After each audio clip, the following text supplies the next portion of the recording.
नमस्कार साथियों, केजीएस परिवार में मैं अभिषेक आप सभी साथियों का हार्दिक स्वागत अभिनंदन करता हूं। उम्मीद करता हूं आप सभी स्वस्थ होंगे, मस्त होंगे। एक बार बताएंगे सभी साथी कैसे हैं, आप लोगों की पढ़ाई कैसी चल रही है। जय श्री राम, सभी को नमस्कार। जय श्री राम भाई, सभी को नमस्ते, गुड इवनिंग। चलिए, जितेंद्र कुमार जी हैं हमारे साथ, बहुत सारे लोग जुड़ चुके हैं, एक बार सभी जुड़िए। जय हिंद यादव, सरिता, सोनम, चलिए कृष्णा जी हैं, कनिका, संदीप कुमार शुक्ला, सभी को नमस्कार, सभी को प्रणाम। बिल्कुल, मैं एकदम ठीक हूं। आप बताइए, प्रीवियस क्लास में साथियों आपको कोई डाउट, कोई समस्या तो नहीं है? चीजें आपको समझ में आ रही हैं या नहीं आ रही हैं, एक बार बता दीजिए, फिर हम अगले पॉइंट पर बात करेंगे, ठीक है। कोई भी डाउट, कोई भी बात हो, आप डिस्कस कर सकते हैं, फिर आगे बढ़ेंगे। क्लास में थोड़ा सा इश्यू हो गया है, वो सही हो जाएगा भाई, है ना। टीम को बोल दिया गया है कि वो क्लास जो है, या फिर सारी चीजें पता है तो कोई दिक्कत नहीं है, वो क्लास चल जाएगी आपकी, ठीक है, नो डाउट। चलिए तो स्टार्ट करते हैं। आपको पता था हम उत्तर प्रदेश का भौगोलिक विभाजन पढ़ रहे थे, है ना। हम बात कर रहे थे उत्तर प्रदेश के भौगोलिक विभाजन की, ठीक है। तो मैं उसी को आगे बढ़ाता हूं और आपको चीजें समझाते हैं, समझते हैं किस किस प्रकार से चीजें हैं। यहाँ से साथियों प्री में तो सवाल बनते ही, यहाँ से एक मेंस में भी क्वेश्चन आया हुआ है, और वो क्वेश्चन इस प्रकार से था कि मतलब उत्तर प्रदेश को भौगोलिक विभाजन करते हुए या उत्तर प्रदेश को भौगोलिक क्षेत्रों में बांटते हुए भावर एवं तराई क्षेत्रों की विशेषताओं का वर्णन कीजिए। ये इस प्रकार का जो सवाल था वो मेंस में आपका आया हुआ भी है, और प्री में भी यहां से सवाल बनते ही बनते हैं। तो प्लीज इसको हमें इग्नोर नहीं करना है। पहला टॉपिक है, सवाल इसके समझने हैं, कंसेप्ट समझने हैं, नियम समझने हैं, क्या क्या चीजें हैं, ठीक है। तो यानी कि हम बात कर रहे थे उत्तर प्रदेश का भौगोलिक विभाजन, ठीक है। हमारा जो डिस्कशन चल रहा था वो चल रहा था उत्तर प्रदेश का भौगोलिक विभाजन, ठीक है। उत्तर प्रदेश का भौगोलिक विभाजन, उत्तर प्रदेश का भौगोलिक विभाजन, ये हमारा साथियों टॉपिक था, ठीक है। ये टॉपिक हमारा था। क्लियर, आगे बढ़ते हैं, अगले पॉइंट पर पढ़ते हैं। यानी कि इसको हम एक शब्द में ऐसे कह सकते हैं कि ये हम यूपी का जियोग्राफिकल डिवीजन पढ़ रहे हैं, ठीक है। क्या पढ़ रहे हैं साथियों? यूपी का जियोग्राफिकल डिवीजन की हम बात कर रहे हैं, जियोग्राफिकल डिवीजन, ठीक है। तो अगर इस डिवीजन की बात करते हैं तो मैंने आपको ये बताया था कि जियोग्राफिकल डिवीजन अगर यूपी का हम करते हैं तो उसको कितने भागों में बांटा गया है? उसको 3 भागों में बांटा गया है। उसको कितने भागों में बांटा गया है? उसको 3 भागों में साथियों बांटा गया है, जिसमें से हम एक पॉइंट की बात कर रहे थे, वो हमारा था भावर एवं तराई क्षेत्र। कौन सा था? भावर एवं तराई क्षेत्र, ठीक है। भावर एवं तराई क्षेत्र, इसको हम डिस्कस कर रहे थे। उसके बाद में थोड़ा सा आपको गंगा यमुना के मैदानी भाग की बात करूंगा, उसके बाद बुंदेलखंड के पठार की बात करेंगे, उसके बाद उत्तर प्रदेश की चट्टानों की बात करेंगे, और इसी प्रकार से हम चीजों को आगे बढ़ाएंगे, ठीक है। क्लियर हुई बात? तो ये हमारा क्या था? भावर एवं तराई रीजन, भावर एंड तराई रीजन, ठीक है। भावर एंड तराई रीजन, क्लियर बात? तो इसको हम डिस्कस यहां पर करेंगे, ठीक है। इसको हम यहां पर डिस्कस करेंगे, और मैंने बताया है कि इससे सवाल आया हुआ है। सवाल क्या था? मेंस में आया हुआ सवाल यह था कि उत्तर प्रदेश का भौगोलिक विभाजन करते हुए, उत्तर प्रदेश को भौगोलिक रूप से बांटते हुए भावर एवं तराई क्षेत्रों की विशेषताओं का वर्णन हमें करना था, ठीक है। तो अब अगर हमारे पास छोटे छोटे पॉइंट्स होंगे, उनसे ही तो हम बड़ा आंसर लिख पाएंगे। इनके बारे में क्या विशेषता है, आज उनको हम डिस्कस करने वाले हैं, ठीक है। तो चलिए, यहां तक किसी भी साथी को कोई डाउट हो, कोई समस्या हो, क्लास को समझने में कोई दिक्कत हो, तो आप मुझसे डिस्कस कर सकते हैं। बोलिए भाई, ठीक है, बोलिए।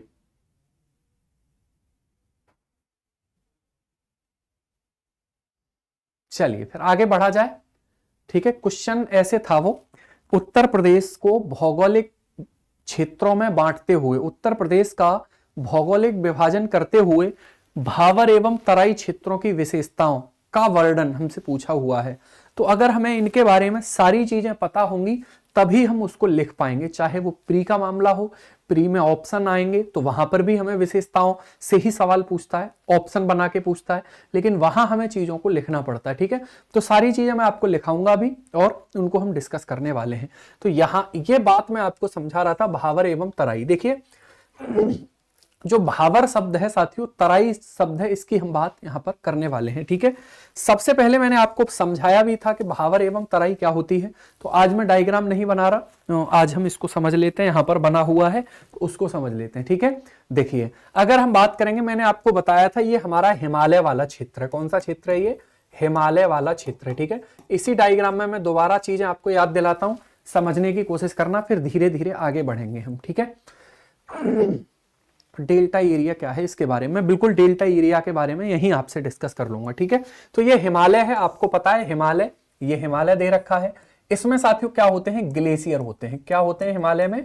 हिमालय में आपको पता है ग्लेशियर होते हैं। किसी भी पर्वत में मान लीजिए तो यहां पर हमें ग्लेशियर देखने के लिए मिल जाते हैं, है ना भाई। अगर हम बात करेंगे अगले पॉइंट पर, ठीक है, अगर हम बात करेंगे अगले पॉइंट पर साथियों, तो मैंने बताया था इन्हीं हिमालय में ग्लेशियरों की जब ऊंचाई बढ़ती है तो यहां से जो हमारे पर्वतों का स्लोप होता है, इसी स्लोप से रिवर का ओरिजिन होता है, इसी स्लोप से बर्फ नीचे आती है और वो बर्फ नदी का रूप ले लेती है, वो रिवर का रूप ले लेती है। किसका रूप ले लेती है साथियों? वो रिवर का रूप ले लेती है। तो यहां से क्या निकलती है?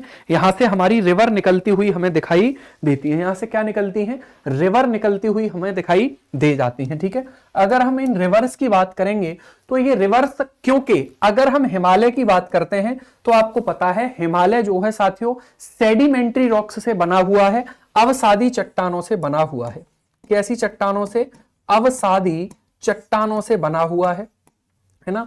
अवसादी चट्टान यहां पर हमें देखने के लिए मिल जाती हैं, यानी कि सेडिमेंट्री रॉक्स हमें देखने के लिए मिल जाती हैं। सेडिमेंट्री रॉक्स हमें देखने के लिए मिल जाती हैं। ठीक है, सेडिमेंट्री रॉक्स। और ये सेडिमेंट्री रॉक्स जो होती हैं, इनकी विशेषता ये होती है कि ये सॉफ्ट होती हैं, ये मुलायम होती हैं। कैसी होती हैं? ये सॉफ्ट होती हैं साथियों, ये मुलायम होती हैं। और जब मुलायम चट्टानें हमें मिलेंगी यहां पर, तो नदी के द्वारा इन चट्टानों का क्या किया जाएगा? तो नदी के द्वारा इन चट्टानों का इरोजन किया जाएगा। क्या किया जाएगा?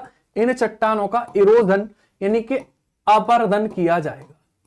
अपरदन किया जाएगा, कुछ मात्रा में अपक्षय भी किया जाएगा। क्या किया जाएगा? अपक्षय यानी कि वेदरिंग भी की जाएगी। ठीक है, वेदरिंग भी की जाएगी। क्लियर हुई बात? आपको अपक्षय एवं अपरदन में अंतर पता है या नहीं, एक बार बताइए मुझे।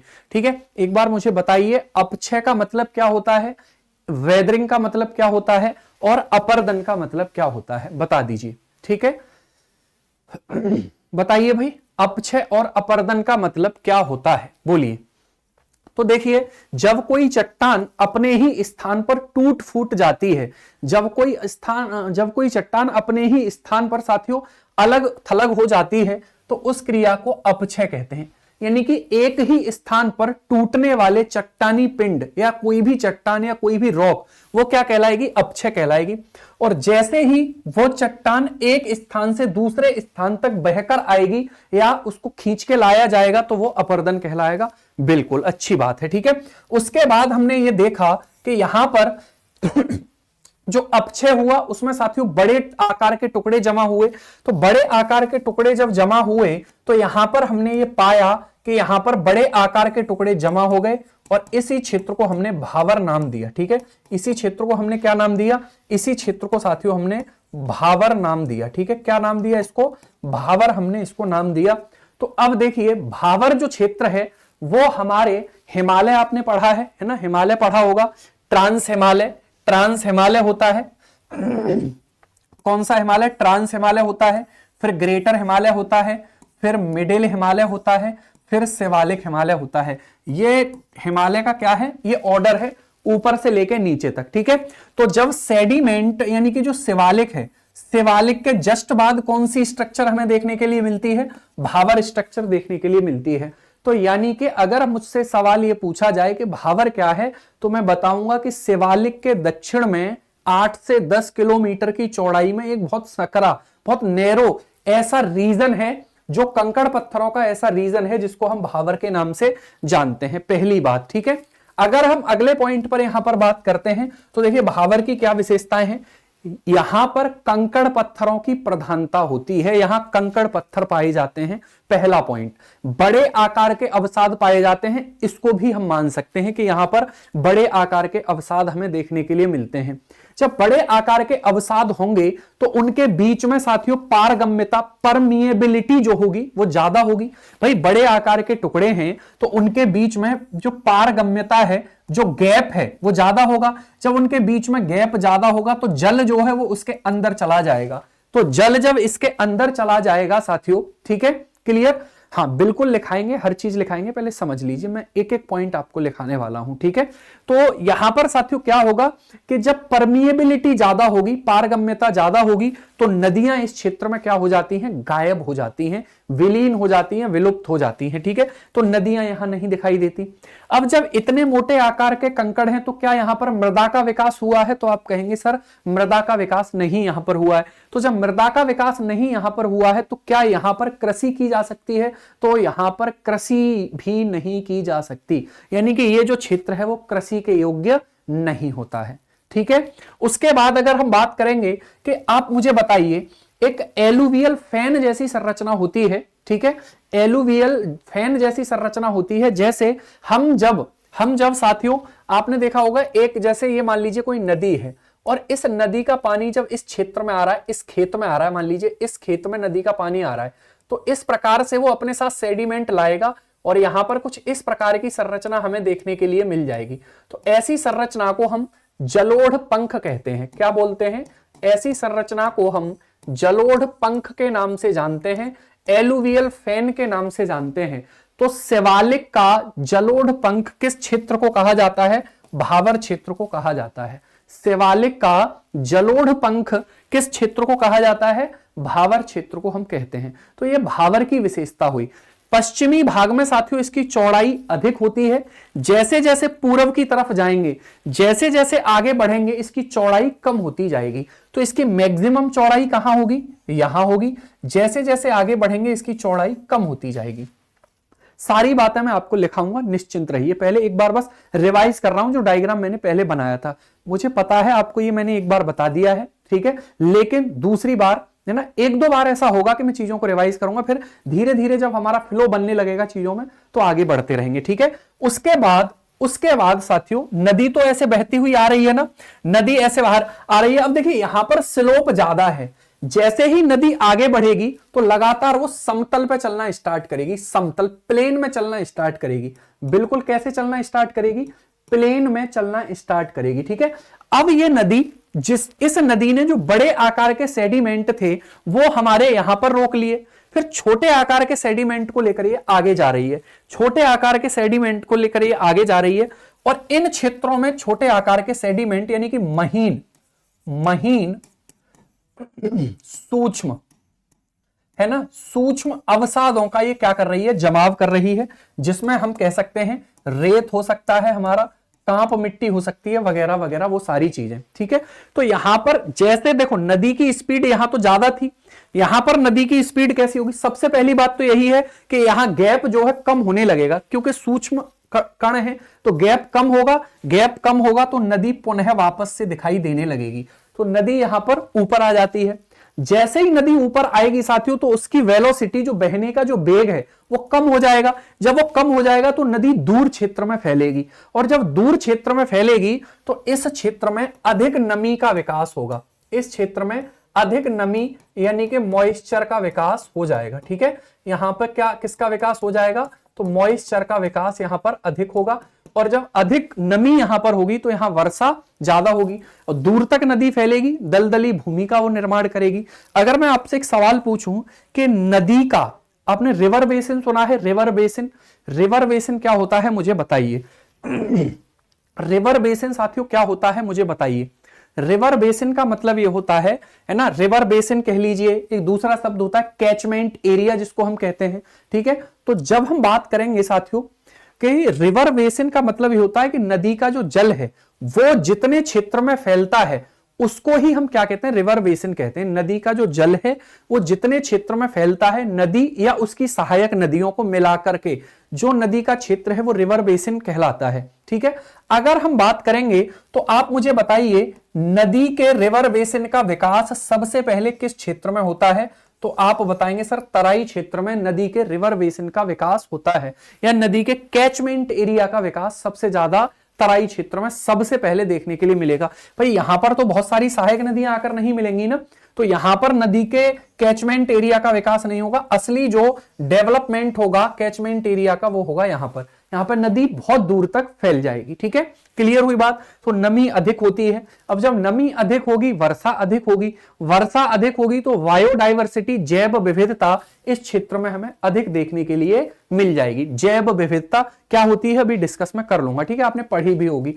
उसके बाद ये नदी के पास वाला क्षेत्र है, ये आपको दिखाई दे रहा है, ये नदी के पास वाला क्षेत्र है जिसमें नदी का पानी आसानी से पहुंच रहा है, तो इसमें बाढ़ आती है तो इसको खादर कहते हैं। और नदी के दूर वाले क्षेत्र को हम बांगर के नाम से जानते हैं। ठीक है, नदी के दूर वाले क्षेत्र को हम किसके नाम से जानते हैं? बांगर के नाम से जानते हैं। क्लियर? तो आपको ये पॉइंट में कोई डाउट है, कोई समस्या है, बताओ। फिर मैं इन सारे पॉइंट्स को आपको लिखाता हूं। ठीक है, सारे पॉइंट्स को मैं आपको लिखाता हूं, यहां तक कोई समस्या हो तो बताइए।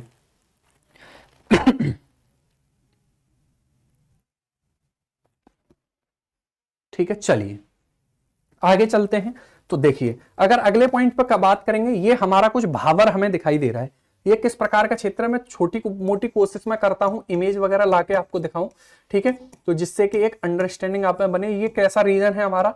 ये भावर रीजन है। ठीक है, ये कैसा रीजन है? भावर इस प्रकार का क्षेत्र होता है ना। भावर रीजन में आप देख रहे हैं नदी को आप ऐसे पार कर सकते हैं, कोई दिक्कत नहीं है, नदी को आप ऐसे पार कर सकते हैं। लेकिन जैसे ही नदी तराई में पहुंचेगी तो तराई में आप ऐसे पार नहीं कर सकते, फिर वहां दिक्कत हो जाएगी।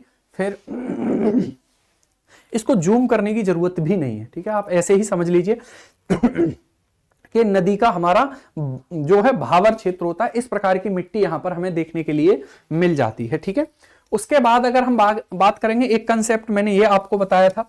देखो पहाड़ों से नदी आ रही है, नदी अपने साथ सेडिमेंट ला रही है और उन सेडिमेंट का डिपोजिशन ऐसे करती है। ठीक है, इस प्रकार से डिपोजिशन उनका किया जाता है और ऐसी संरचना को, ऐसी स्ट्रक्चर को हम एलुवियल फैन कहते हैं।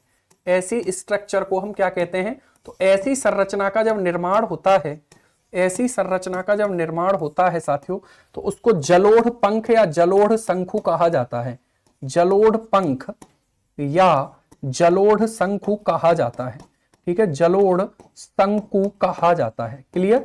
क्या बोला जाता है उसको? एलुवियल फैन या जलोढ़ शंकु उसको कहा जाता है। ठीक है, डेल्टाई एरिया को भी खादर कहेंगे। बिल्कुल निश्चित रूप से जहां डेल्टाई भूमि होती है साथियों, वो हमारा कैसा क्षेत्र होता है? वो हमारा खादर होता है। ठीक है, डेल्टाई जहां क्षेत्र होगा वो हमारा खादर होगा पूरी तरह से। यानी कि डेल्टा में अगर आपसे मैं पूछूं कैसी मिट्टी पाई जाती है, तो आप बताएंगे कि सर डेल्टा में खादर जो मिट्टी है वो देखने के लिए मिलती है, बहुत महीन जो है साथियों वो देखने के लिए मिलेगी। ठीक है, डायग्राम इससे पहले वाली क्लास में भी हमने डिस्कस किया था, तो आप अगर उसको देखेंगे तब भी बनाएंगे, इसको भी बना सकते हैं। ठीक है, इसी प्रकार से मैंने समझाया है तो इस क्लास में तो यहां तक की बातें थी। अब हम भावर के बारे में कुछ लिख लेते हैं, एक एक करके इसको समझते हैं, क्योंकि ऐसे समझाएंगे तो फिर पूरा दिमाग से चढ़ेगा भी और उतर भी जाएगा। ठीक है, तो आप हेडिंग लगा दीजिए भावर। अभी तक मैंने कुछ भी नहीं लिखाया, बस समझाया है। ठीक है, आगे हेडिंग लगा दीजिए आप भावर, भावर क्षेत्र। ठीक है, आगे आप हेडिंग लगाएंगे साथियों भावर, भावर।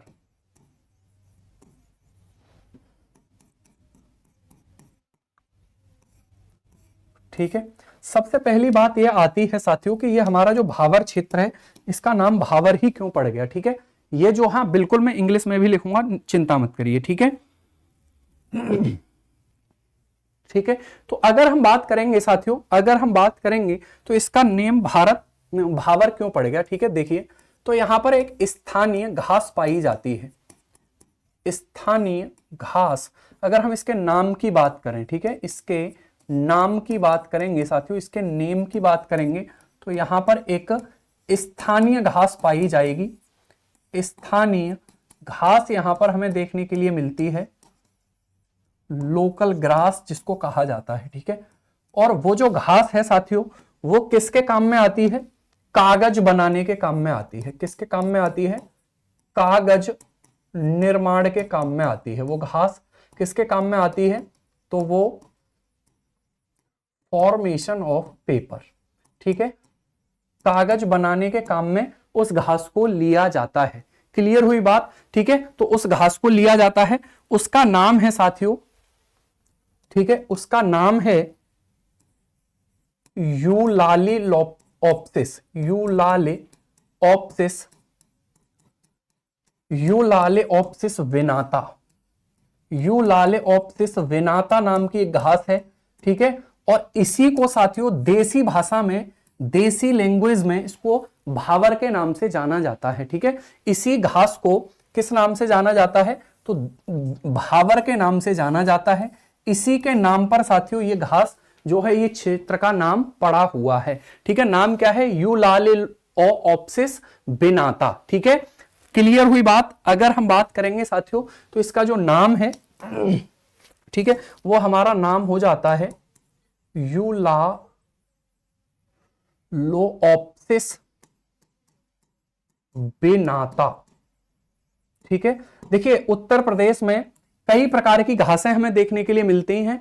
भावर क्षेत्र में भी घासें पाई जाती हैं, बुंदेलखंड क्षेत्र में भी घासें पाई जाती हैं। उन घासों के नाम हमसे जैसे पूछ लिया जाता है, चिलास घास कहां पाई जाती है यूपी में? आंसर करिए और मुझे बताइए, ठीक है। चिलास जो घास है साथियों, वो कहां पर पाई जाती है? बताइए। चिलास जो घास है वो कहां पर पाई जाती है उत्तर प्रदेश में? ये क्या है? ठीक है, बहुत सुंदर भाई, है ना। नई नई चीजें देखकर आपको हंसी आती है। अभिव्यक्ति का एक साधन आजकल इमोजी भी है ना। बिल्कुल, बुंदेलखंड क्षेत्र जो बता रहे हैं उनका आंसर सही है भाई, है ना।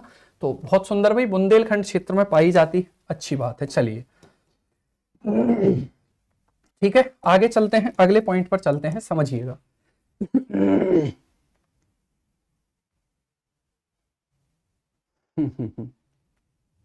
ठीक है, आपको मेंस लिखना है, प्री के आंसर देने हैं, तो इनका है ना एक शब्द के अनर्थ मत करिए प्लीज, है ना, ठीक है। इसके लिए पुलिस वाले बच्चे, जो जीडी वाले बच्चे हैं वो बहुत हैं, काफी हैं वो, ठीक है। आप थोड़ा सा मेच्योरिटी का परिचय आपको देना है भाई, ठीक है। समझिए, अब अगर हम बात करेंगे तो यह शिवालिक के दक्षिण में, शिवालिक के दक्षिण में, शिवालिक के दक्षिण में फैली हुई, शिवालिक के दक्षिण में फैली हुई सकरी, सकरी पट्टी है। शिवालिक के दक्षिण में फैली हुई सकरी पट्टी हो जाती है कि ये पट्टी के रूप में हमें देखने के लिए मिलती है। तो जो है साथियों वो हमारी क्या हो जाएगी? शिवालिक के दक्षिण में फैली हुई सकरी पट्टी के रूप में देखने के लिए मिलती है। यानी कि द भावर रीजन, द भावर रीजन, ठीक है, जो भावर रीजन है साउथ ऑफ हिमालय, ठीक है। तो हिमालय के दक्षिण में ये क्या करती है साथियों? एक्सटेंड करती है। क्या करती है ये? हिमालय के दक्षिण में ये एक्सटेंड करती है। ये बात आपको ध्यान रखनी है कि ये शिवालिक के दक्षिण में फैली हुई एक सकरी पट्टी के रूप में कार्य कर जाती है, ठीक है। सकरी पट्टी के रूप में ये कार्य करती है, ये बात हमें यहां पर ध्यान रखनी है। उसके बाद ठीक है, जो इंपॉर्टेंट पॉइंट है मैं आपको बताता रहूंगा, थोड़ा सा मैं आपको इसको ऊपर करूंगा। उसके बाद अगर हम बात करेंगे साथियों अगले पॉइंट पर, तो समझिएगा यहां पर कंकड़ पत्थरों की क्या होती है? प्रधानता होती है। यानी कि इस क्षेत्र में कंकड़ पत्थरों की, कंकड़ पत्थरों की प्रधानता होती है। कंकड़ पत्थरों की प्रधानता होती है, ठीक है। यहां पर साथियों क्या होती है? कंकड़ पत्थरों की प्रधानता हमें देखने के लिए मिल जाती है। यानी कि अगर हम बात करेंगे साथियों, ठीक है, अगर हम बात करेंगे तो pebble and stones, stones predominating this region, this region. ठीक है, तो अगर हम बात करेंगे साथियों इस क्षेत्र में क्या होता है, इस क्षेत्र में कंकड़ पत्थरों की भी प्रधानता हमें देखने के लिए मिल जाती है। ठीक है, कंकड़ पत्थर यहां पर हमें अधिक देखने के लिए मिलते हैं। क्लियर, समझ में आ रही हैं बातें या नहीं है? आप अपनी बातों में मशगूल हैं भाई, बताइएगा। ठीक है,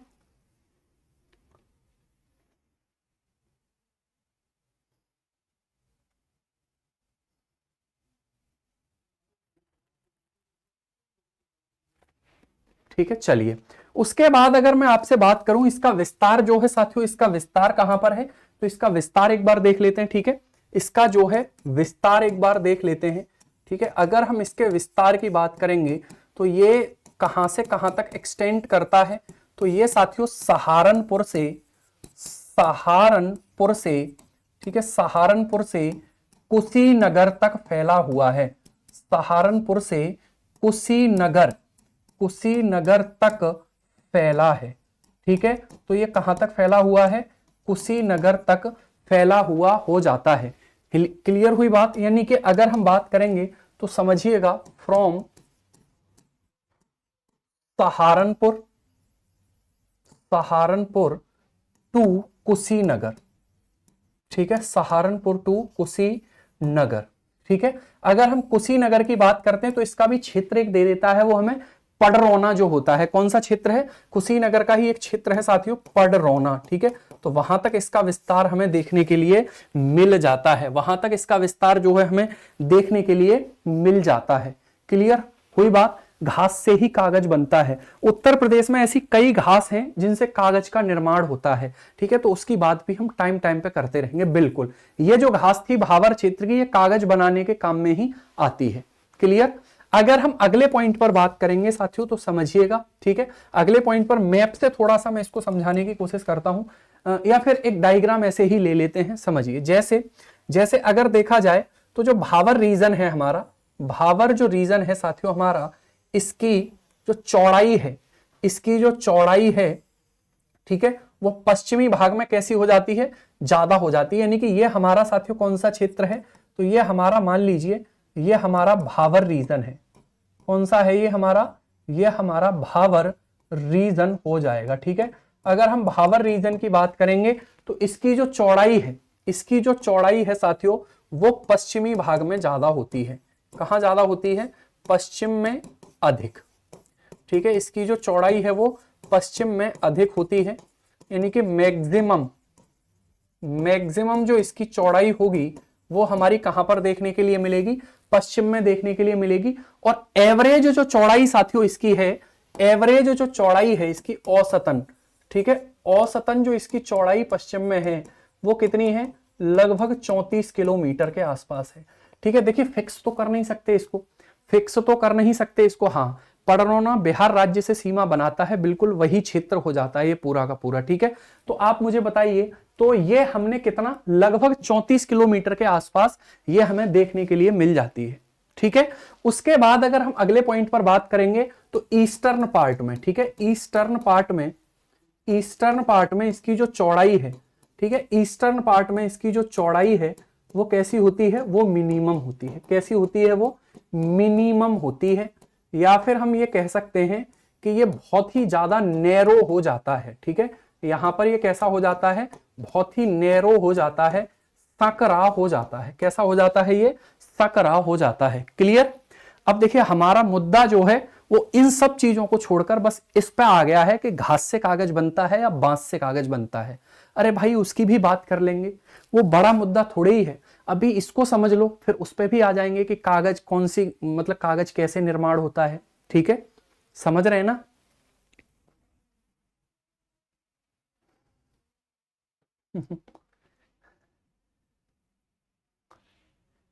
मतलब वो कहते हैं ना कि जैसे मान लीजिए पूरा बहुत कुछ सब कुछ अच्छा है, अगर कहीं एक छोटी सी समस्या है ना, तो वो छोटी सी समस्या ही हमें बड़े होकर दिखती है, जबकि बाकी सारी चीजों से हमारा फोकस हट जाता है। ठीक है, तो बात कर लेंगे किससे कागज बनता है, निश्चिंत रहिए एकदम। ठीक है सर, घास से कागज कैसे बनता है? वाह भाई वाह। ठीक है, चलिए, कल मैं आपका पूरा सेशन इसी बात पर रखूंगा कि कागज हम कैसे बनाएं। ठीक है, आज के लिए थोड़ा सा समय इसको दे लेते हैं, फिर कल घास से कागज कैसे बनते हैं उस पर बात होगी। अच्छा, घासों में क्या क्या आता है यही बताइए आप मुझे। घास में क्या क्या चीज रखते हैं आप, घास से क्या समझते हैं आप? बांस जो है वो घास में नहीं आता क्या? बताना एक बार मुझे। ठीक है, तो चलिए आगे बात करते हैं। कोई बात नहीं भी, है ना, सवाल पूछना आपका हक है और आपको पूछनी भी चाहिए। ठीक है। चलिए,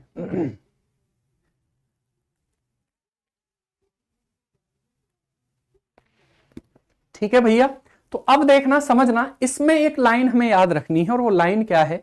वो लाइन है जो है साथियों, ठीक है, तो इसमें जो लाइन है हमारी, वो जो अगर हम उसकी बात करेंगे तो पश्चिम से पूर्व की ओर जाने पर भावर क्षेत्र की जो चौड़ाई है वो लगातार कैसी होती है? कम होती है। ठीक है, ईस्टर्न में साथियों नैरो हो जाता है, बहुत कम हाइट इसकी, बहुत कम चौड़ाई इसकी बचती है। ठीक है, तो यहां पर अगर हम बात करेंगे, एक पॉइंट पश्चिम से पूर्व की ओर जाने पर, पश्चिम से पूर्व की ओर जाने पर, पश्चिम से पूर्व की ओर जाने पर, पश्चिम से पूर्व की ओर जाने पर भावर की चौड़ाई, भावर की चौड़ाई, भावर की चौड़ाई कम होती जाती है, भावर की चौड़ाई कम होती जाती है। ठीक है, भावर की चौड़ाई कैसी होती जाती है?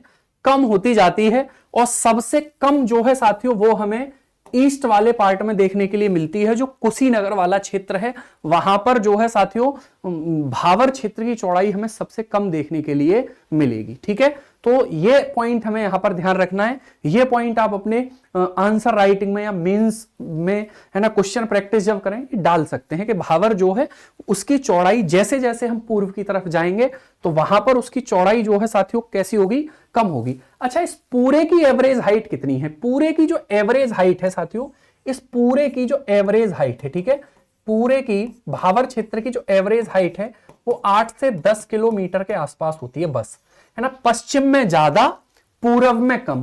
पूरे की अगर एवरेज निकाला जाए तो हम देखेंगे कि 8 से 10 किलोमीटर की इसकी हाइट हमें देखने के लिए मिल जाती है। ठीक है भाई, क्लियर हुई बात यहां तक? आप बताइए ये पॉइंट्स आपको समझ में आ रहा है? कोई दिक्कत तो नहीं आ रही किसी को लिखने में या समझने में या फिर नोट करने में? बताइए, एक बार कमेंट करिए, एक बार कमेंट करेंगे यहां तक, किसी को कोई समस्या तो नहीं आ रही भाई?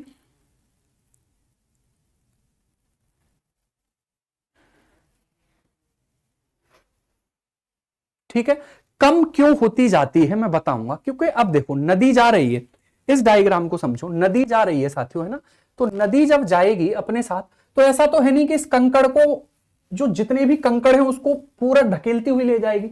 जो जो बहुत मोटे कंकड़ होंगे, बहुत वजनी कंकड़ होंगे, पहले ही रुक जाएंगे। जैसे जैसे आगे बढ़ेंगे मिट्टी के कण छोटे होते चले जाएंगे, जैसे जैसे आगे बढ़ेंगे मिट्टी के कण कैसे होते चले जाएंगे? छोटे, चौड़ाई भी घटती चली जाएगी। ठीक है, क्लियर हुई बात? यानी कि अब हमने यहां पर यह देखा कि इसकी जो चौड़ाई है पश्चिम से पूर्व की ओर जाने पर साथियों क्या होती है? वो कम होती है। क्लियर? वो कैसी होती है? कम हो जाती है। ये पॉइंट हमने यहां पर देखा। अब बात यह आती है कि इसमें यूपी के कुल कितने जिले हमारे सम्मिलित होते हैं? इसमें यूपी के कुल कितने जिले हमारे सम्मिलित हो जाते हैं? इसकी मैंने हाइट की बात नहीं करी है, इसकी चौड़ाई की बात करी है। इसकी हाइट तो हो ही नहीं सकती। हाइट तो मैदानी भागों की साथियों 300 मीटर के आसपास होती है, तो हाइट की बात नहीं। 8 से 10 किलोमीटर की हाइट तो बहुत है ना। थोड़ा सा कॉमन सेंस भी अगर हम प्रयोग करेंगे तो हाइट जो है वो नहीं हो सकती। देखिए चौड़ाई क्या है? चौड़ाई का मतलब है साथियों, यहां पर चौड़ाई का मतलब है ये दूरी, चौड़ाई का मतलब है ये दूरी। 8 से 10 किलोमीटर ये है, फिर ये दूरी, ठीक है, ये चौड़ाई, ये चौड़ाई। मैं इसको एक मिनट ऐसे कर लेते हैं, इसको थोड़ा सा आपको मैप पे समझा देता हूं। ठीक है, कोई बात नहीं, कोई बात नहीं भी, ठीक है, क्योंकि एक टॉपिक में जब अंडरस्टैंडिंग बन जाती है ना चीजों को लेकर, फिर चीजें आसान होती चली जाती हैं। ठीक है, देखो, देखिए भाई, अगर हम बात करेंगे तो जैसे ये हमारा उत्तर प्रदेश है,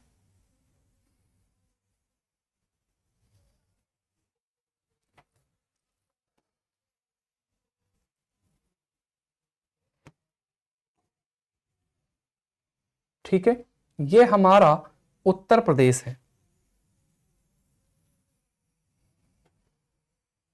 ठीक है, ये हमारा मान लीजिए साथियों क्या है, उत्तर प्रदेश है। अगर हम इस उत्तर प्रदेश की बात करेंगे, ठीक है, अगर हम इस उत्तर प्रदेश की बात करेंगे तो यहां पर समझना ये पूरा जो हिस्सा है, ठीक है, ये पूरा जो हिस्सा है जो पतली पट्टी के रूप में है, इसी को हम कह रहे हैं भावर एवं तराई क्षेत्र। ठीक है, इसी को हम क्या कह रहे हैं, इसी को हम कह रहे हैं भावर एवं तराई रीजन, भावर एवं तराई रीजन। ठीक है, ये हमारा हो जाता है। क्लियर हुई बात। अब देखिए इसकी चौड़ाई की जब आप बात करेंगे तो ये हिमालय है, मान लीजिए यहां ये हिमालय है। ठीक है, इस हिमालय से जब नीचे आएंगे तो ये जो इसकी चौड़ाई है वो ये इस प्रकार से होगी, 8 से 10 किलोमीटर ये होगी। फिर तराई की बात करेंगे तो ये चौड़ाई हो जाएगी, तराई की बात करेंगे तो ये चौड़ाई हो जाएगी, खादर बांगर की बात करेंगे तो ये चौड़ाई, इस प्रकार से हमें आना है। ठीक है, क्लियर हुई बात। चलिए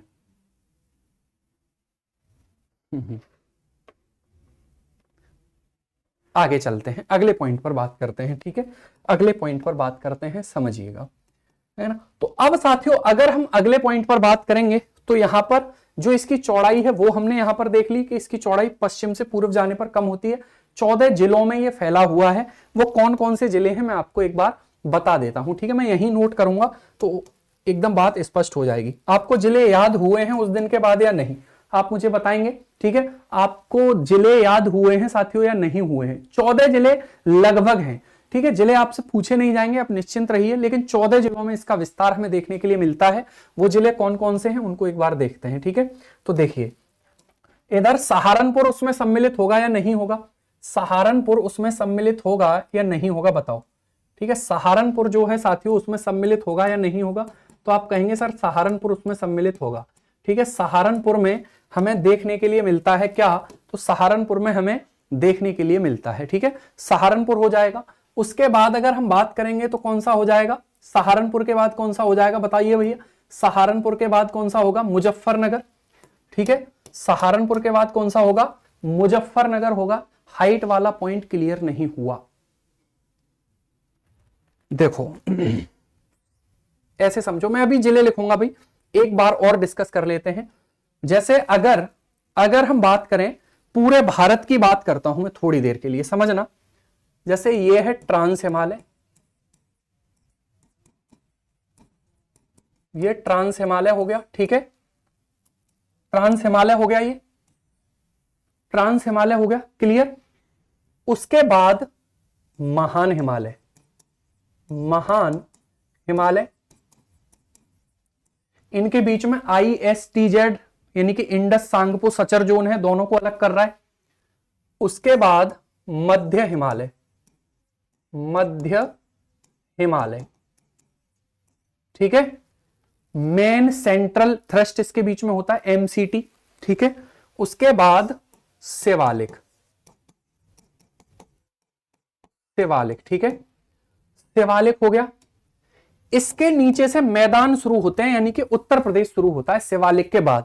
अब शिवालिक के बाद जो सबसे पहले आएगा वो कौन आएगा? भाबर, 8 से 10 किलोमीटर की चौड़ाई में। भाबर के बाद क्या आएगा? तराई। उसके बाद क्या आएगा? खादर। अब तो क्लियर है, अब भी क्लियर नहीं है अभी? अब तो क्लियर है, बोलिए।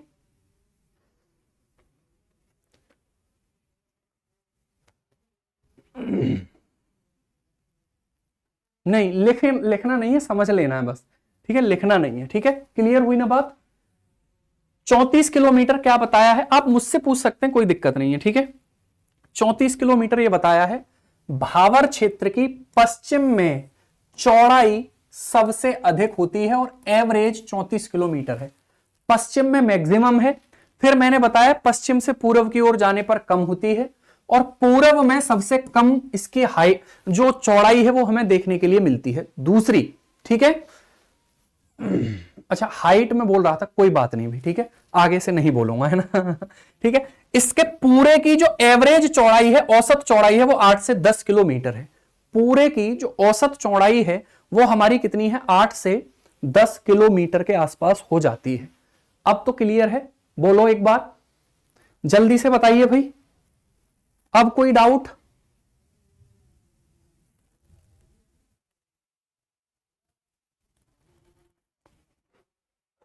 ठीक है, चलो ऊपर से नीचे मतलब, ठीक है, एक बार समझना, समझ में आ जाएगी, कोई ऐसी बहुत बड़ी बात नहीं है। ठीक है,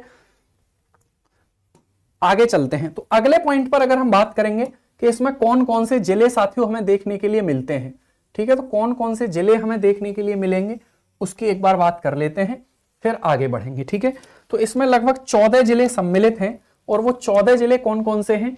तो एक है साथियों सहारनपुर, सहारनपुर इसमें सम्मिलित है। मुजफ्फरनगर, मुजफ्फरनगर, बिजनौर, बिजनौर, उसके बाद मुरादाबाद, मुरादाबाद, उसके बाद बरेली,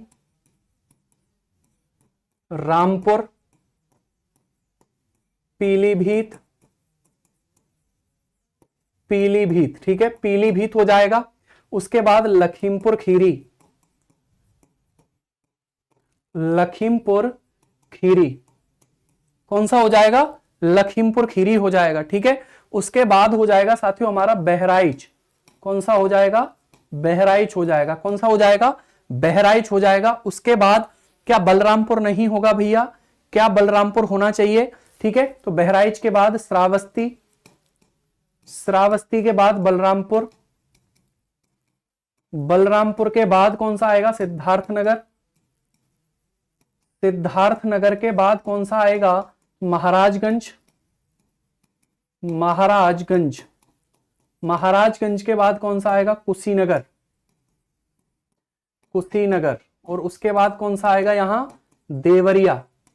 कुशीनगर का एक क्षेत्र पड़ता है यहां पर, क्या? पडरौना। ठीक है, इनके नाम इंग्लिश में भी सेम होंगे तो मैंने इंग्लिश में नहीं लिखे हैं।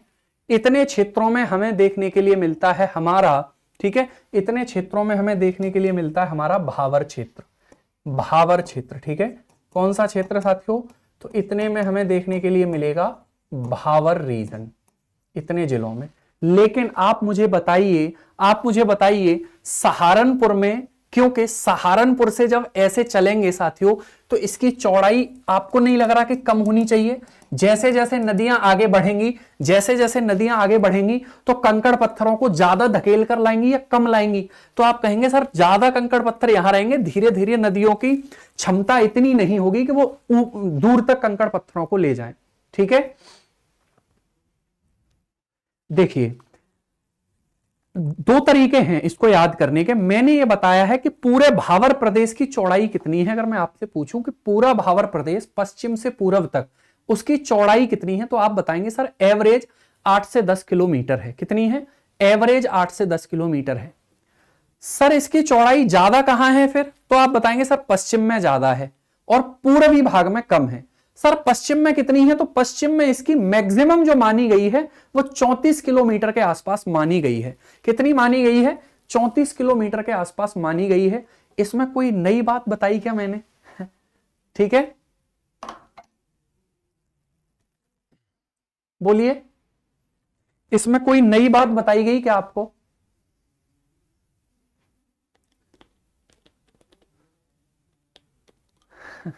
सर आप हमारा कमेंट नहीं देखते। पहले तो आप इस कमेंट की स्पेलिंग को ठीक करो। COMMENT होगा, उसमें के तो आएगा ही नहीं। ठीक है त्रुटि नहीं होनी चाहिए किसी भी शब्द में, वर्ड में, अक्षर में। ठीक है, जहां बिंदी लगनी है वहां बिंदी लगाइए।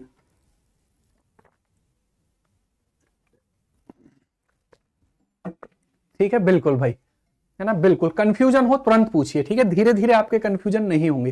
देवरिया भी इंक्लूड रहेगा। देखिए देवरिया जो है, कई कई जगह देवरिया तक लिखा हुआ है लेकिन वो इंक्लूड नहीं है, तराई में आ जाता है। देवरिया जो क्षेत्र है साथियों वो हमारा तराई में आ जाएगा। ठीक है, क्लियर, तराई में आ जाएगा, है ना। ठीक है, देखिए तो ये 14 जिले आपको समझ में आए। आप मुझे बताइए आपको भावर वाला पूरा कंसेप्ट समझ में आया या नहीं? भावर का नाम एक स्थानीय घास के नाम पर पड़ा हुआ है। ठीक है, अगर हम बात करेंगे अगले पॉइंट पर, शिवालिक के दक्षिण में फैला हुआ एक नैरो रीजन है, बहुत पतला, बहुत सकरा रीजन हो जाता है। कंकड़ पत्थरों की यहां प्रधानता होती है। ठीक है, अगर हम बात करेंगे साथियों, इसका विस्तार सहारनपुर से कुशीनगर तक हो जाता है। अब अगले पॉइंट पर अगर मैं बात करूं, ये 14 जिलों में ये फैला हुआ है। कितने जिलों में फैला हुआ है? 14 जिलों में इसका विस्तार हमें देखने के लिए मिल जाता है। ठीक है, कितने जिलों में मिलता है साथियों? 14 जिलों में इसका विस्तार हमें देखने के लिए मिल जाता है। अगला पॉइंट लिखेंगे। ठीक है, अगर हम बात करेंगे, समझना, अधिक पारगम्यता के कारण, अधिक पारगम्यता के कारण, अधिक पारगम्यता के कारण इस क्षेत्र में नदियां, इस क्षेत्र में नदियां विलुप्त हो जाती हैं। इस क्षेत्र में नदियां विलुप्त हो जाती हैं। इस क्षेत्र में नदियां विलुप्त हो जाती हैं। अधिक पारगम्यता के कारण यहां पर जो है साथियों, नदियां कैसी हो जाती हैं? विलुप्त हो जाती हैं। यानी कि अगर हम बात करेंगे अगले पॉइंट पर, ठीक है, तो due to high permeability, due to high permeability this region, यानी कि रिवर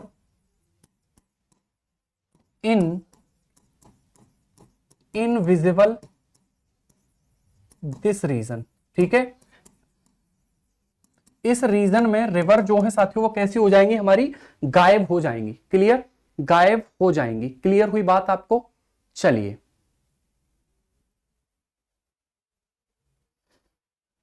है ना, अगले पॉइंट पर बात करेंगे। इसे भावर को शिवालिक का, भावर को शिवालिक का, शिवालिक का जलोढ़ पंख, शिवालिक का जलोढ़ पंख, जलोढ़ पंख कहा जाता है।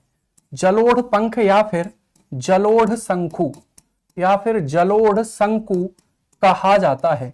जलोढ़ शंकु कहा जाता है। ठीक है, शिवालिक का जलोढ़ पंख, या फिर इसको क्या बोला जाता है? तो इसको साथियों हमारा जलोढ़ पंख या फिर जलोढ़ शंकु कहा जाता है। ठीक है, क्या कहा जाता है इसको साथियों? जलोढ़ शंकु कहा जाता है। क्लियर? अगर हम बात करेंगे, इसको मैंने बताया था एलुवियल फैन इसको बोलते हैं।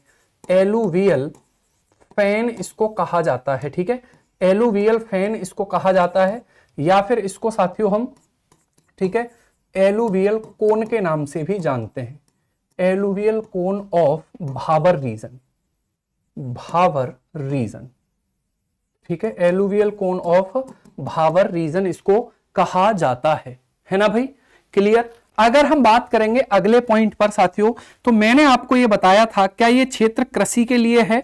तो आप कहेंगे सर ये कृषि के लिए नहीं है।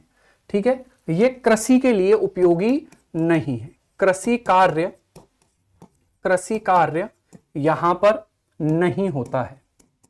ठीक है, कृषि कार्य नहीं होता है, कर ही नहीं सकते, क्योंकि यहां पर साथियों स्थितियां कृषि के लिए उपयोगी नहीं है। यानी कि यहां पर एग्रीकल्चर जैसी चीजें यहां हमें देखने के लिए नहीं मिलती हैं। एग्रीकल्चर यहां नहीं होता है। ठीक है, क्लियर हुई बात?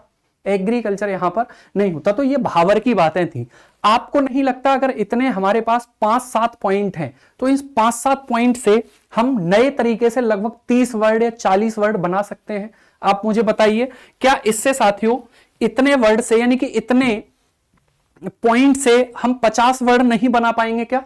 बोलना एक बार। इतने पॉइंट्स अगर हमारे पास भावर के बारे में होंगे, तो क्या हम इससे 50 पॉइंट नहीं तैयार कर पाएंगे? 50 शब्द नहीं बना पाएंगे क्या? बना सकते हैं। अब जब 50 शब्द केवल भावर के बारे में बनेंगे, तो तराई के बारे में भी बनाएंगे 50 शब्द, क्योंकि तराई के बारे में तो और ज्यादा बनेंगे, वहां जैव विविधता अधिक होती है, उससे पॉइंट बनेंगे।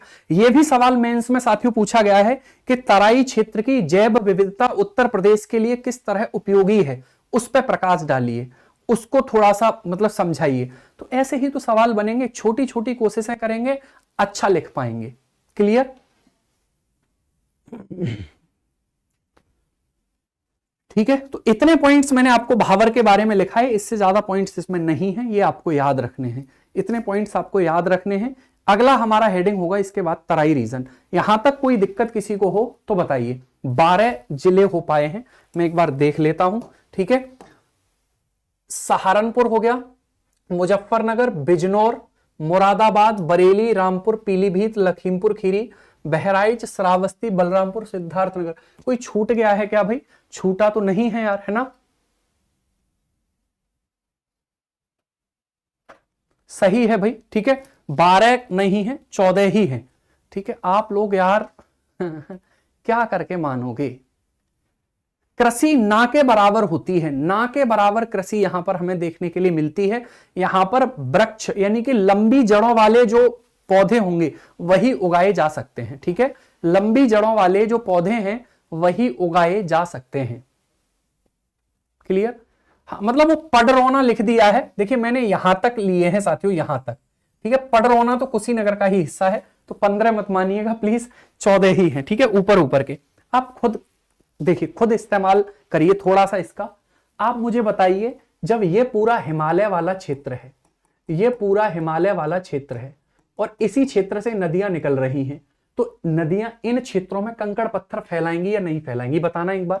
ठीक है, कंकड़ पत्थर, ये भी नेपाल से लगा हुआ हिस्सा है। किससे लगा हुआ है? नेपाल। आपको पता है हिमालय कितना विस्तार से नेपाल में फैला हुआ है? हिमालय जो है कितना विस्तार से नेपाल में फैला हुआ है? तो आप मुझे बताइए, यहां से भी तो पत्थर, कंकड़ पत्थर, नदियां ऐसे निकल के इसमें गिराएंगी? बोलिए बोलिए, ऐसा होगा या नहीं होगा? तो अब यहां पर हमें यह देखना है कि ये हमारे जिले हो गए। ठीक है, और यहां पर बिल्कुल गन्ने की खेती तराई में ज्यादा होगी। ठीक है, भावर क्षेत्र में बहुत ही कम देखने के लिए मिलेगी।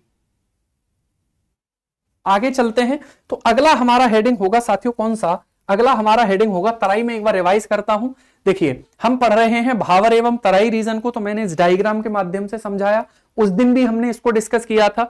फिर मैंने आपको बताया भावर क्षेत्र हमारा ये होता है। यहां पर आपको देख रहे हैं आप, पेड़ पौधे तो है कुछ भाग में, लेकिन यहां पर कृषि नहीं है, व्यवस्थित कृषि यहां पर हमें देखने के लिए नहीं मिलेगी। उसके बाद हमने जलोढ़ शंखु की बात करी। किसकी बात करी? जलोढ़ शंखु की बात करी, जलोढ़ एलुवियल फेन की बात करी। जब कोई नदी है ना इस तरीके से निकलकर आएगी तो वो इस तरीके की संरचना बनाती है, इस संरचना को ही एलुवियल फेन के नाम से जाना जाता है। ठीक है, एलुवियल फेन इसको कहा जाता है।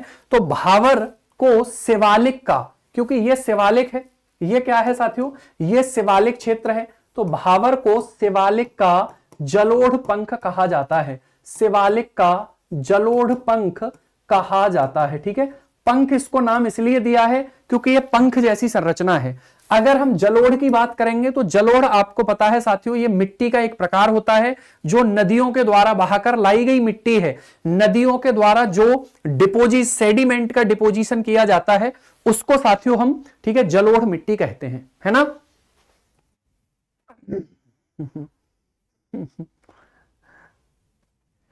ठीक है, चलिए अगर हम बात करेंगे ये क्षेत्र किस चीज के लिए सबसे अच्छा होगा, तो ये क्षेत्र साथियों किसी भी चीज के लिए बहुत अच्छा नहीं है। किसी भी चीज के लिए ये बहुत अच्छा क्षेत्र नहीं होगा। ठीक है, उसके बाद हमने भावर के बारे में जितनी बातें थी वो लिख ली। ये आप इस पर ध्यान ना देंगे तो कोई दिक्कत नहीं, चलेगा, लेकिन आपको यहां से ध्यान देना पड़ेगा। ये पॉइंट आपको पता होने चाहिए कि किस तरीके से कहां तक ये फैला हुआ है। ठीक है, इसकी चौड़ाई के बारे में हमें पता होना चाहिए, चौड़ाई क्यों घट रही है वो रीजन मैंने आपको बता दिया। ठीक है, उसके बाद हमने इसके जिले डिस्कस कर लिए कि इन जिलों में और इन जिले के उत्तरी भाग में, ये भी इन जिलों के, अब लखीमपुर खीरी जो है, क्या लखीमपुर खीरी में साथियों आप मुझे बताइए क्या पूरे में भावर है? नहीं, लखीमपुर खीरी के उत्तरी भाग में भावर हो जाएगा और उसी दक्षिणी क्षेत्र में हमें क्या देखने के लिए मिलेगा? तराई। क्या देखने के लिए मिलेगा? तराई देखने के लिए मिलेगी। ठीक है, उसके बाद हमने ये कुछ पॉइंट इससे रिलेटेड डिस्कस कर लिए। ठीक है, तो आई होप आपको यहां तक की बातें सारी क्लियर हुई होंगी। मैं अगली हेडिंग डालूं, तराई। बोलो भाई, बोलिए बोलिए, अगली हेडिंग डाली जाए तराई। ठीक है, तो अगली हमारी हेडिंग होगी साथियों क्या? तराई। अगली हेडिंग हमारी क्या होगी? तो अगली हेडिंग हमारी हो जाएगी तराई। ठीक है, अगली हेडिंग हमारी क्या हो जाएगी साथियों? तो अगली जो हमारी हेडिंग है वो हमें देखने के लिए मिलेगी तराई, है ना?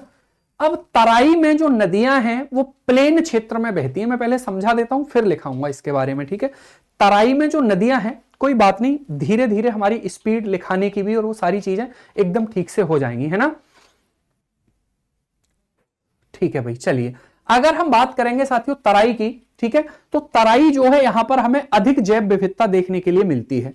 कैसी जैव विविधता देखने के लिए मिलती है? अधिक जैव विविधता देखने के लिए मिलती है। नदियां पुनः इस क्षेत्र में हमें देखने के लिए मिल जाती हैं, जो कि साथियों भावर क्षेत्र में क्या हो रही थी? गायब हो रही थी। भावर क्षेत्र में नदियां क्या हो रही थी? गायब हो रही थी। वो इस क्षेत्र में पुनः हमें दिखाई देने लग जाएंगी, ठीक है।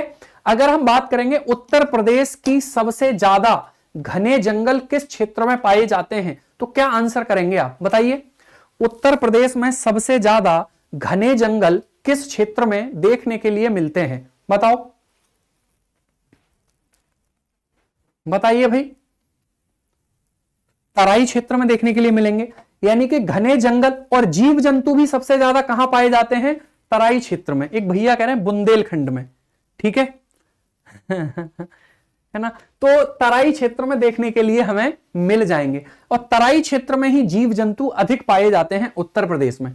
मैदानी भाग में तो मानव का विकास ज्यादा है, मानव बहुत भरा पड़ा है, लेकिन तराई में साथियों हमें जीव जंतु ज्यादा देखने के लिए मिलते हैं। यही हमारा दुधवा नेशनल पार्क जो हो गया, यही हमारा दुधवा नेशनल पार्क हमारा स्थित है, ठीक है। बहराइच हो गया, तो ये सभी यहां पर हमें देखने के लिए मिलते हैं। कतरनिया घाट हो गया, वो हमें इसी क्षेत्र में देखने के लिए सभी के सभी मिलेंगे, ठीक है। सर समय इजाजत दे रहा है? बिल्कुल समय इजाजत नहीं दे रहा है ना। चलिए ठीक है, कल आपसे बात करेंगे। बिल्कुल आप मुझे मत बताया करो टाइम ओवर, ऐसा लगता है कि आप बिल्कुल जाने के लिए ही बैठे हैं, ये अच्छी आदत नहीं होती है, ठीक है ना। बिल्कुल अपने टाइम से ही मैं क्लास को समाप्त कर दिया करूंगा, निश्चित रूप से, चिंता मत करिए। ज्यादा परेशान मैं आपको करूंगा भी नहीं, है ना ठीक है ना भाई। हाँ, तो कल आपसे फिर मुलाकात करते हैं। आज के लिए इतना ही। आप अपना ख्याल रखिए साथियों, पढ़ते रहिए ठीक से, और मुझे उम्मीद है आपको ये क्लास ठीक लगती होगी। आप एक बार बताएंगे क्लास आपको कैसी लगती है, आप समझ पा रहे हैं चीजों को या नहीं, ठीक है। तो बिल्कुल हम बहुत बेहतरीन तरीके से यूपी जीके को कवर करेंगे, एक भी पॉइंट नहीं छोड़ेंगे।